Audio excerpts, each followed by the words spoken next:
Welcome to Stream of Consciousness. Hi, it's me, Seraphim, and today I opened my book to page 548 and received a message for you. Now, according to my concordance, the number 548 means an allowance or a certain portion. Now, that might have something to do with our chapter today, or it might be a little secret side note for you. Today we find ourselves in the book of Job, chapter 29. Job speaks of his former blessings. Job continued speaking. I long for the years gone by when God took care of me, when he lit up the way before me, and I walked safely through the darkness. When I was in my prime, God's friendship was felt in my home. The Almighty was still with me, and my children were around me. My steps were awash in cream, and the rocks gushed olive oil for me. Those were the days when I went to the city gate and took my place among the honored leaders.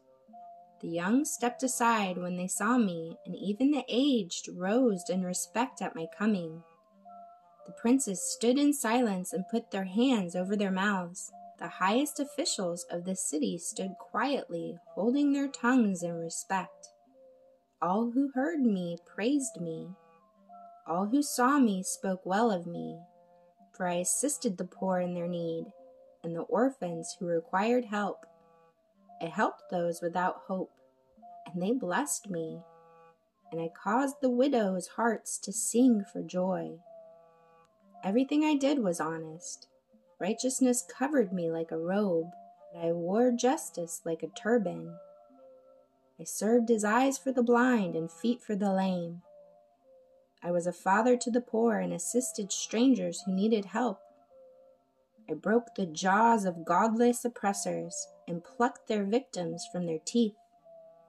I thought, surely I will die surrounded by my family after a long, good life. For I am like a tree whose roots reach the water, whose branches are refreshed with the dew. New honors are constantly bestowed on me, and my strength is continually renewed. Everyone listened to my advice. They were silent as they waited for me to speak. And after I spoke, they had nothing to add, for my counsel satisfied them. They longed for me to speak, as people long for rain. They drank my words like a refreshing spring rain. When they were discouraged, I smiled at them. My look of approval was precious to them. Like a chief, I told them what to do. I lived like a king among his troops, and comforted those who mourned. All right, y'all, that's been your passage for today. I pray that it stirred your spirit in some way, and that God of heaven and earth deeply and profoundly connect with you in the most beautiful way, and that you wholeheartedly and humbly acknowledge him, and that he call you his. In Jesus Christ's name I ask, amen. I want to thank you so much for stopping by Stream of Consciousness. And once again, I am Seraphim. And until next time, y'all, stay blessed.